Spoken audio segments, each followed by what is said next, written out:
여러분, 안녕하세요. 오늘은 우리가 돈에 대해 가지고 있는 생각을 완전히 바꿔놓을 이야기를 준비했습니다. 여러분에게 질문 하나 드릴게요. 돈이 왜 필요한가요? 더 큰 집, 좋은 차, 명품 가방, 아니면 남들에게 인정받기 위해서? 오늘 제가 소개할 목건 하우절의 돈의 심리학에는 이런 질문에 대한 놀라운 답이 담겨 있습니다. 그리고 그 답은 우리가 생각했던 것과는 완전히 다릅니다. 진짜 부의 의미. 목건 하우절은 이렇게 말합니다. 월급보다도, 집의 크기보다도, 위신 있는 직업보다도 더 중요한 것이 있다. 원하는 것을 원할 때 원하는 사람과 함께할 수 있다는 사실이야말로 사람을 행복하게 만드는 가장 뚜렷한 생활양식상의 변수였다. 잠깐, 이 문장을 다시 한번 곱씹어 볼까요? 우리는 보통 연봉이 얼마인지, 어떤 동네에 사는지, 어떤 회사를 다니는지로 성공을 판단하죠. SNS를 열면 누군가의 명품 가방, 누군가의 해외여행 사진, 누군가의 고급 레스토랑 인증샷이 넘쳐납니다. 하지만 하우절이 말하는 진짜 부는 다릅니다. 그것은 바로 시간에 대한 통제권입니다. 월요일 아침 알람이 울릴 때, 5분만 더 라고 생각해 본 적 있으시죠? 점심시간에 먹고 싶은 걸 먹는 게 아니라 시간에 쫓겨 편의점 도시락을 먹은 적은요. 주말에 쉬고 싶은데 상사의 전화 한 통에 긴장했던 경험은요. 이 모든 순간이 우리가 우리 시간의 주인이 아니라는 걸 보여줍니다. 돈의 진짜 가치. 하우절은 계속해서 말합니다. 돈에 내재하는 가장 큰 가치는 내 시간을 내 마음대로 쓸 수 있게 해준다는 점이다. 생각해보세요. 연봉 1억을 받지만 주 80시간을 일해야 하는 직장과 연봉 6천만 원을 받지만 주 40시간만 일하고 나머지 시간은 온전히 내 것인 직장. 여러분은 어느 쪽을 선택하시겠어요? 많은 사람들이 전자를 선택합니다. 왜일까요? 우리 사회가 더 많이 버는 것을 성공의 척도로 보기 때문입니다. 하지만 진짜 질문은 이겁니다. 그 많은 돈으로 무엇을 살 수 있나요? 더 큰 집, 좋습니다. 더 좋은 차, 멋지네요. 그런데 그 집과 차를 즐길 시간이 있나요? 돈의 아이러니는 여기에 있습니다. 우리는 돈을 벌기 위해 시간을 팔고, 그렇게 번 돈으로 우리가 팔아버린 시간을 되찾으려 합니다. 주말에 비싼 리조트에 가는 것, 명품을 사는 것, 고급 레스토랑에 가는 것, 이 모든 것이 사실은 잃어버린 시간을 보상받으려는 시도입니다. 그런데 애초에 시간을 덜 팔면 어떨까요? 독립성과 자율성. 돈이 있으면, 즉 아직 사용하지 않은 자산이 있으면 독립성과 자율성이 조금씩 쌓인다. 언제 무엇을 할지 나에게 더 많은 결정권이 생긴다는 뜻이다. 이 부분이 정말 핵심입니다. 여기서 중요한 키워드는 아직 사용하지 않은 자산입니다. 다시 말해, 저축이죠. 많은 사람들이 저축을 미래를 위한 것이라고만 생각합니다. 은퇴 자금, 자녀 교육비, 집 마련. 물론 이것도 중요합니다. 하지만 하우절이 말하는 저축의 진짜 의미는 다릅니다. 저축은 현재의 자유를 사는 것입니다. 통장에 6개월치 생활비가 있다고 상상해 보세요. 갑자기 회사가 싫어졌을 때 당장 그만둘 수는 없어도 나는 선택지가 있다는 사실만으로도 마음이 한결 가벼워집니다. 상사의 부당한 요구에 아니오라고 말할 수 있는 용기가 생깁니다. 통장에 1년치 생활비가 있다면요. 이제 진짜 선택이 가능해집니다. 더 의미 있는 일을 찾아볼 수 있고, 새로운 도전을 할 수 있고, 잠시 쉬면서 내 인생을 돌아볼 수도 있습니다. 이것이 바로 독립성입니다. 누군가에게, 어떤 상황에게 종속되지 않는 것, 그리고 자율성입니다. 내 삶을 내가 디자인하는 것. 많은 사람들이 돈이 많으면 자유롭다고 말합니다.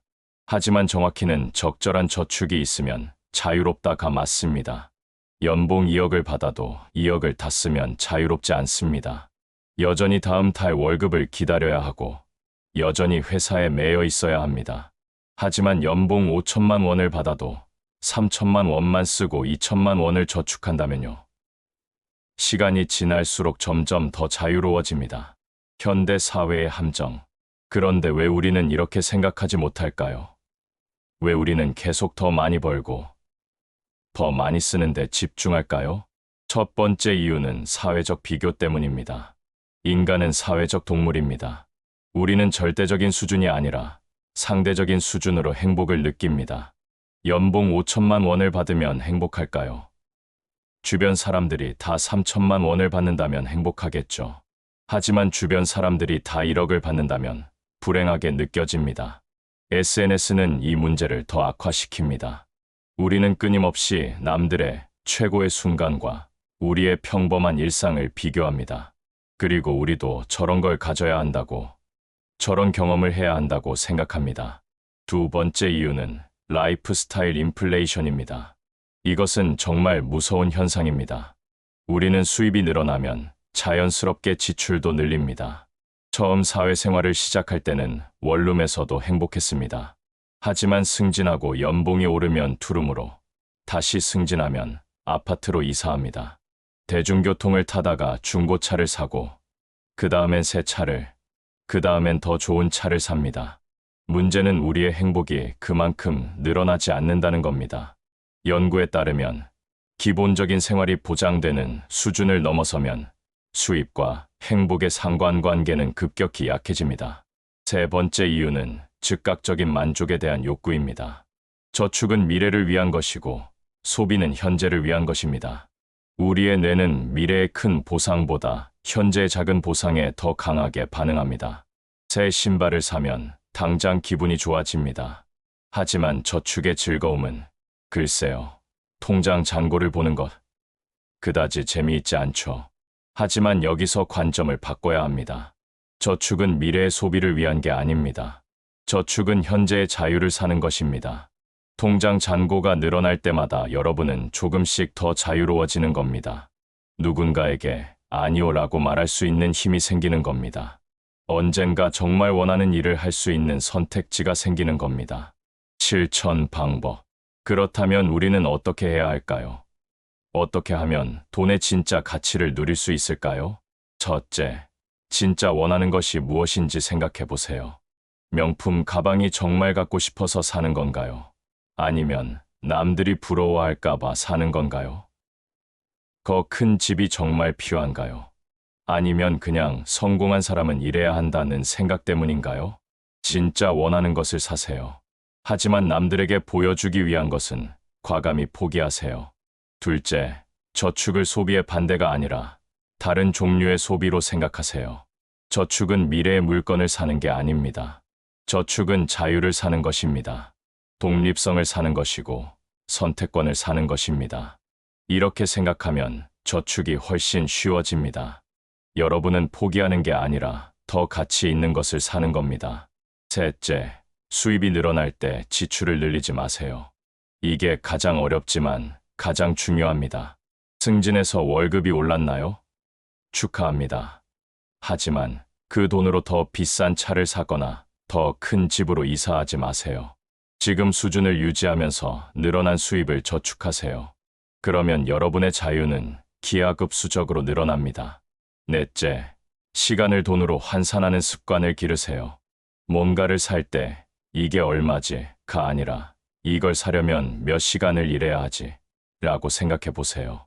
시급 3만 원을 받는다면 90만 원짜리 가방은 30시간의 노동입니다. 정말 그 가방이 30시간의 자유보다 가치 있나요? 다섯째, 작게 시작하세요. 처음부터 수입의 50%를 저축할 필요는 없습니다. 10%부터 시작하세요. 익숙해지면 15%, 20%로 늘려가세요. 중요한 건 금액이 아니라 습관입니다. 저축하는 습관, 소비를 통제하는 습관, 내 시간의 가치를 생각하는 습관, 진짜 부자의 정의. 여기서 정말 중요한 깨달음이 하나 있습니다. 진짜 부자는 많이 가진 사람이 아닙니다. 진짜 부자는 자신의 시간을 통제할 수 있는 사람입니다. 연봉 10억을 받아도 주 100시간을 일해야 한다면 그 사람은 가난한 겁니다. 시간이라는 가장 귀중한 자산이 없으니까요. 반대로 연봉 5천만 원을 받아도 하고 싶은 일을 하면서 원하는 사람과 시간을 보낼 수 있다면 그 사람이 진짜 부자입니다. 하우절의 말을 다시 한번 떠올려 볼까요? 원하는 것을 원할 때 원하는 사람과 함께 할 수 있다는 사실이야말로 사람을 행복하게 만드는 가장 뚜렷한 생활 양식상의 변수였다. 이게 바로 부의 진짜 정의입니다. 원하는 것을 할 수 있는 것. 더 중요하게는 원하지 않는 것을 하지 않을 수 있는 것. 원할 때 할 수 있는 것. 남이 정해준 시간표가 아니라 내가 정한 시간표로 사는 것. 원하는 사람과 함께 할 수 있는 것. 업무 관계나 의무가 아니라 진심으로 함께하고 싶은 사람들과 시간을 보내는 것. 이것이 돈이 줄 수 있는 최고의 선물입니다. 흔한 오해들. 하지만 많은 사람들이 이렇게 생각합니다. 그래도 어느 정도 돈은 있어야 하지 않나요? 기본적인 생활도 안 되는데 무슨 자유예요? 맞는 말입니다. 기본적인 의식주가 해결되지 않으면 자유고 뭐고 없습니다. 하지만 질문은 이겁니다. 기본적인 생활이 보장된 후에도 우리는 왜 계속 더 많이 벌려고 할까요? 대부분의 경우 기본적인 생활의 기준이 계속 올라가기 때문입니다. 20대에는 원룸과 라면이 기본이었습니다. 30대에는 투룸과 외식이 기본이 됩니다. 40대에는 아파트와 자가용이 기본이 됩니다. 이 기준은 대부분 우리 주변 사람들이 정해줍니다. 우리 스스로 정한 게 아니라요. 또 이런 말도 합니다. 저축만 하다가 인생 다 가는 거 아니에요. 젊을 때 즐겨야죠. 이것도 오해입니다. 저축하라는 게 아무것도 하지 말라는 게 아닙니다. 진짜 중요한 건 무엇을 위해 돈을 쓰는가입니다. 친구들과의 여행, 좋아하는 취미 활동, 건강을 위한 투자. 이런 것들은 삶을 풍요롭게 만듭니다. 이런데 돈을 쓰는 건 좋은 선택입니다. 하지만 남들에게 보여주기 위한 명품, 필요하지도 않은 큰 집, 과시하기 위한 고급차. 이런 것들은 실제로 우리를 행복하게 만들지 못합니다. 차이를 이해하셨나요? 돈을 쓰지 말라는 게 아니라 가치 있는 곳에 쓰라는 겁니다. 시간 부자가 되는 구체적인 전략. 자, 이제 좀 더 구체적인 전략을 이야기해 볼까요? 어떻게 하면 시간 부자가 될 수 있을까요? 전략 1. 3개월 챌린지. 먼저 3개월 동안 실험을 해보세요. 수입의 일정 비율, 예를 들어 30%를 무조건 저축하는 겁니다. 나머지 70%로만 생활하는 거죠. 처음엔 힘들 수 있습니다. 외식을 줄여야 할 수도 있고 충동 구매를 참아야 할 수도 있습니다. 하지만 3개월이 지나면 놀라운 일이 일어납니다. 첫째, 여러분은 생각보다 적은 돈으로도 충분히 행복할 수 있다는 걸 깨닫게 됩니다. 많은 지출이 실제로는 불필요했다는 걸 알게 되죠. 둘째, 통장 잔고가 쌓이는 걸 보면서 안정감을 느끼게 됩니다. 나는 선택할 수 있는 힘이 있다는 자신감이 생깁니다. 셋째, 이 습관이 자연스러워집니다. 처음엔 억지로 했던 절약이 이제는 당연한 생활 방식이 됩니다. 전략 2시간, 같이 계산기 만들기. 여러분의 실질 시급을 계산해 보세요. 단순히 월급을 근무 시간으로 나누는 게 아니라 출퇴근 시간, 업무 준비 시간, 퇴근 후 업무 관련 시간까지 다 포함해서요. 예를 들어 월급이 300만 원인데 실제로 일과 관련해 쓰는 시간이 주 쉰 시간이라면 시급은 약 1만 5천 원입니다. 이제 뭔가를 살 때 이렇게 생각하세요. 이 30만 원짜리 신발은 20시간의 내 시간과 같다. 정말 가치가 있을까? 이 관점은 소비 습관을 완전히 바꿔놓습니다. 돈은 추상적이지만 시간은 구체적이니까요. 전략 3. 미니 은퇴 실험. 은퇴는 60세 이후에만 하는 게 아닙니다. 충분한 저축이 생기면 짧은 기간에 미니 은퇴를 해보세요. 6개월치 생활비가 모였나요? 3개월간 휴직하거나 일을 줄여보세요. 1년치가 모였나요? 6개월간 완전히 쉬어보세요. 이 기간 동안 여러분은 진짜로 하고 싶었던 일을 할 수 있습니다. 여행을 갈 수도 있고, 새로운 기술을 배울 수도 있고, 그냥 쉴 수도 있습니다. 더 중요한 건 이 경험을 통해 여러분이 진짜 원하는 삶이 무엇인지 알게 된다는 겁니다. 그리고 그 삶을 향해 구체적인 계획을 세울 수 있게 됩니다. 전략 4. 소비 카테고리 분류. 여러분의 지출을 3가지로 분류해 보세요. 첫째, 생존을 위한 지출 집세, 식비, 교통비 등 기본적인 생활비. 둘째, 가치 있는 지출, 진짜 행복을 주는 지출. 성장을 위한 투자.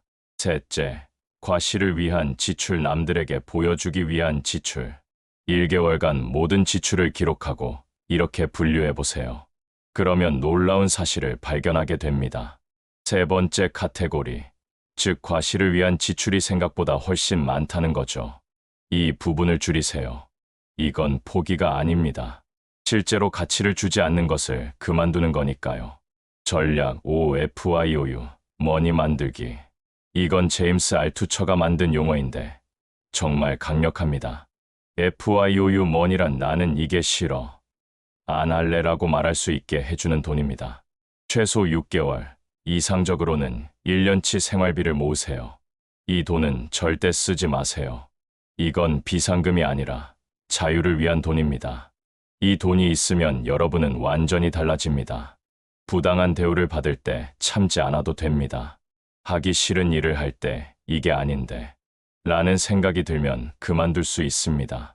실제로 쓰지 않더라도 그 선택권이 있다는 것만으로도 여러분은 더 당당해지고 더 행복해집니다. 실제 사례들. 이론만 말씀드리면 와닿지 않을 수 있으니 실제 사례를 몇 가지 소개하겠습니다. 사례 1, 30대 직장인 김 씨. 김 씨는 대기업에 다니며 연봉 7천만 원을 받았습니다. 주변 동료들은 다들 좋은 차를 사고 넓은 아파트로 이사했지만 김 씨는 다르게 선택했습니다. 원룸에 계속 살면서 수입의 50%를 저축했습니다. 5년 후 통장에는 2억 가까운 돈이 모였습니다. 그때 김 씨는 회사를 그만뒀습니다. 그리고 항상 하고 싶었던 카페를 열었습니다. 카페가 당장 큰 수익을 내지는 않았지만 김 씨는 행복했습니다. 왜냐하면 이제 자신의 시간을 자신이 통제할 수 있었으니까요. 아침에 일어나는 것도, 언제 일하는 것도, 누구와 일하는 것도 모두 자신이 결정할 수 있었습니다. 김 씨는 말합니다. 월급은 절반이 됐지만 행복은 2배가 됐어요. 사례 2, 40대 프리랜서 박 씨. 박 씨는 프리랜서 디자이너입니다. 수입이 불규칙해서 많은 사람들이 걱정했지만 박 씨는 독특한 전략을 썼습니다. 수입이 많은 달에는 80%를 저축하고 수입이 적은 달에는 저축한 돈으로 생활했습니다. 평균적으로는 수입의 40%를 저축하는 셈이었죠. 10년이 지난 지금 박 씨는 3억 가까운 자산을 모았습니다. 그리고 이제 박 씨는 정말 하고 싶은 프로젝트만 선택합니다. 돈을 많이 주는 프로젝트가 아니라 의미 있는 프로젝트만요. 때로는 6개월씩 일을 안 하고 쉬기도 합니다. 그럴 수 있는 여유가 있으니까요. 박 씨는 말합니다. 예전에는 돈을 위해 일했지만 이제는 일 자체를 위해 일해요. 이게 진짜 자유예요. 사례 3, 20대 신입사원 이 씨. 이 씨는 사회 초년생입니다. 연봉은 3천만 원 정도로 많지 않습니다. 하지만 이 씨는 이 책을 읽고 생각을 바꿨습니다. 친구들은 다들 할부로 좋은 차를 사고 신용카드로 명품을 샀지만 이 씨는 달랐습니다. 월급의 40%를 무조건 저축했습니다. 처음엔 힘들었습니다. 친구들 만날 때 눈치도 보였고 유행하는 옷도 못 샀습니다. 하지만 2년이 지나자 상황이 달라졌습니다. 통장에 3천만 원이 모였습니다. 그리 큰 돈은 아니지만 이 씨에게는 엄청난 의미였습니다. 회사에서 부당한 대우를 받을 때 나는 언제든 그만둘 수 있어 라는 자신감이 생겼습니다. 실제로 그만두지는 않았지만 그 자신감 덕분에 더 당당하게 일할 수 있었고 그 결과 오히려 더 좋은 평가를 받았습니다. 이 씨는 말합니다. 친구들은 할부금 때문에 회사를 못 그만둔다고 불평해요. 하지만 저는 선택권이 있어요. 이게 정말 큰 차이예요. 장기적 관점의 힘. 여기서 정말 중요한 개념 하나를 짚고 넘어가야 합니다. 바로 복리의 마법입니다. 아인슈타인은 복리를 세상에서 가장 강력한 힘이라고 불렀습니다. 이게 무슨 의미일까요? 간단한 계산을 해보겠습니다. 월 100만 원을 저축한다고 가정해봅시다. 1년이면 1200만 원입니다. 별로 크지 않네라고 생각할 수 있습니다. 하지만 10년을 계속하면 어떻게 될까요? 단순히 1억 2천만 원이 아닙니다. 만약 연 5%의 수익률로 투자했다면 약 1억 5천만 원이 됩니다. 20년을 계속하면 약 4억 원이 됩니다. 30년을 계속하면 약 8억 원이 됩니다. 보이시나요? 처음 10년 동안 모은 돈과 다음 10년 동안 모은 돈이 비슷하지만 마지막 10년 동안 모은 돈은 그 이전 20년 동안 모은 돈과 비슷합니다. 이게 복리의 마법입니다. 시간이 지날수록 가속도가 붙습니다. 그런데 여기서 더 중요한 건 이겁니다. 이 8억 원이 주는 자유는 돈 자체의 가치를 훨씬 넘어섭니다.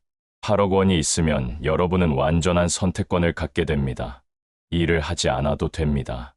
아니, 정확히는 돈을 위해 일하지 않아도 됩니다.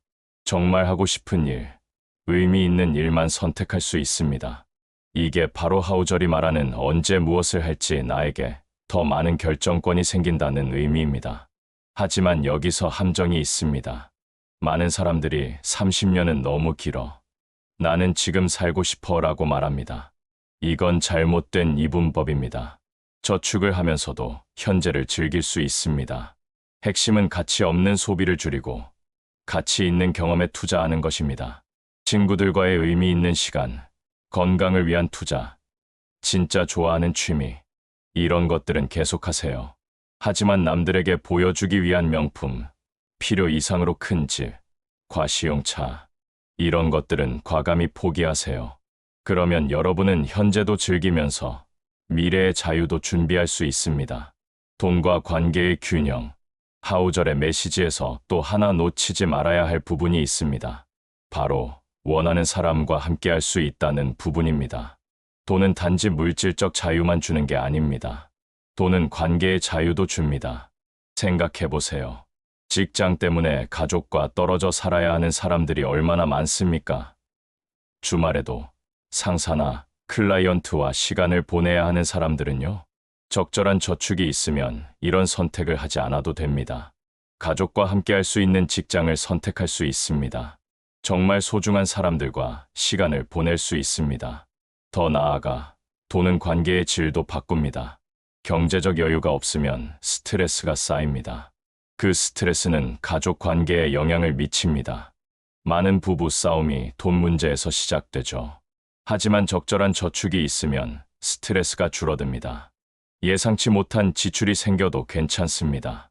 갑자기 직장을 잃어도 당황하지 않습니다. 이런 안정감은 관계를 더 건강하게 만듭니다. 여유로운 마음으로 서로를 대할 수 있습니다. 또한 돈은 관계의 선택권도 줍니다. 직장 동료들과의 관계를 생각해 보세요. 경제적 여유가 없으면 어떤 동료와도 잘 지내야 합니다. 그 사람이 싫어도 참아야 합니다. 왜냐하면 이 직장을 유지해야 하니까요. 하지만 FYOU, 머니가 있다면요. 부당한 대우를 하는 상사에게 아니오라고 말할 수 있습니다. 독이 되는 관계를 정리할 수 있습니다. 이건 이기적인 게 아닙니다. 오히려 더 건강한 겁니다. 억지로 유지하는 관계는 서로에게 독이 됩니다. 하우절이 말하는 원하는 사람과 함께할 수 있다는 이런 의미입니다. 의무나 필요 때문이 아니라 진심으로 함께하고 싶은 사람들과 시간을 보내는 것. 세대별 적용 방법. 이 원칙은 모든 세대에 적용되지만 세대별로 접근 방법은 조금씩 다릅니다. 20대 습관 형성의 시기.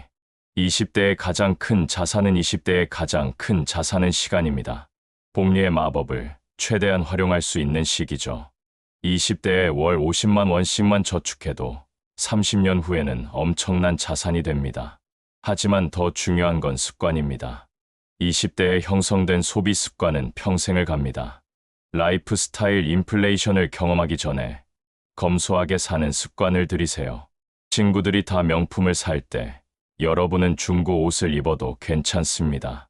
지금의 선택이 미래를 결정합니다. 30대 선택의 시기. 30대는 인생의 많은 결정을 내려야 하는 시기입니다. 결혼, 출산, 내 집 마련. 모두 큰 돈이 들어가는 결정들이죠. 여기서 중요한 건 사회적 기대에 휘둘리지 않는 겁니다. 결혼식을 크게 해야 한다는 법은 없습니다. 아파트를 꼭 사야 하는 것도 아닙니다. 여러분의 가치관에 맞는 선택을 하세요. 그리고 저축을 계속 유지하세요. 30대에 만든 여유, 자금이 40대의 자유를 만들어줍니다. 40대 가속화의 시기. 40대가 되면 대부분 수입이 늘어납니다. 이때가 가장 중요합니다. 늘어난 수입으로 더 큰 집으로 이사하고 더 비싼 차를 사면 저축은 늘어나지 않습니다. 하지만 생활 수준을 유지하면서 늘어난 수입을 저축하면 복리의 마법으로 자산이 폭발적으로 늘어납니다. 40대는 은퇴까지 30년이 남은 시기입니다. 여전히 복리의 혜택을 충분히 누릴 수 있습니다. 50대 이상 자유의 시기. 만약 여기까지 꾸준히 저축해왔다면 이제 선택의 시기가 왔습니다. 계속 일할 수도 있고 은퇴할 수도 있습니다. 하지만 중요한 건 이제 여러분이 선택할 수 있다는 겁니다.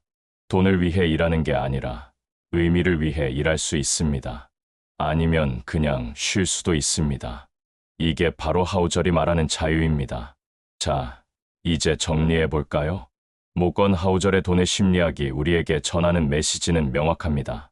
돈의 진짜 가치는 무엇을 살 수 있는가가 아니라 우리에게 얼마나 많은 선택권을 주는가입니다. 고급 레스토랑에서 식사하는 것보다 중요한 건 원하면 언제든 점심시간에 여유롭게 식사할 수 있는 자유입니다. 비싼 차를 모는 것보다 중요한 건 출퇴근 시간을 내 마음대로 정할 수 있는 자유입니다. 큰 집에 사는 것보다 중요한 건 그 집에서 여유롭게 시간을 보낼 수 있는 자유입니다. 그리고 무엇보다 원하는 사람과 원하는 때에 함께할 수 있는 자유입니다. 이 모든 자유는 돈에서 나옵니다. 하지만 많은 돈이 아니라 적절하게 관리된 돈에서 나옵니다. 수입의 100%를 쓰면서 연봉 1억을 받는 것보다 수입의 60%만 쓰면서 연봉 6천만 원을 받는 것이 더 많은 자유를 줍니다. 왜냐하면 후자는 매년 2,400만 원의 선택권이 쌓이기 때문입니다. 10년이면 2억 4천만 원입니다. 20년이면 복리를 고려하면 5억 원이 넘습니다.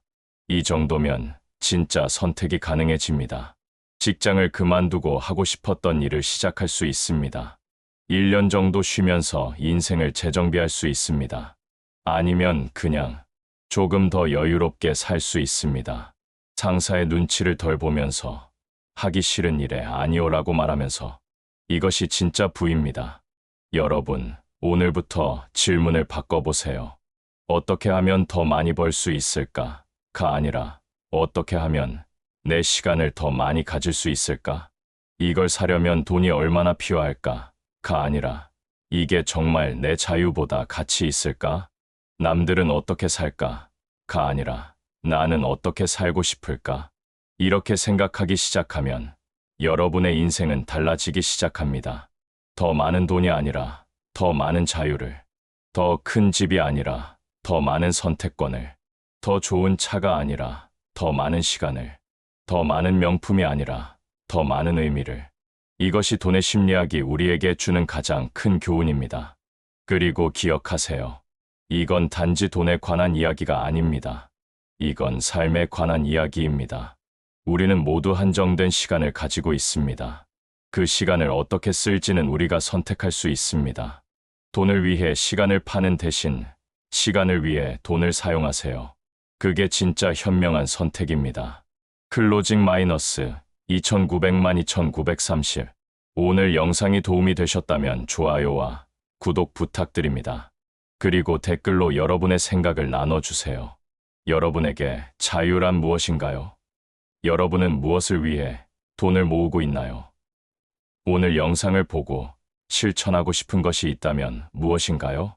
다음 영상에서는 돈의 심리학의 다른 핵심 내용들, 특히 투자와 복리에 관한 이야기를 더 깊이 다뤄보겠습니다. 여러분 모두 진짜 부자가 되시길 바랍니다. 많은 돈을 가진 부자가 아니라 자신의 시간을 온전히 가진 부자로요. 그럼 다음 영상에서 만나요.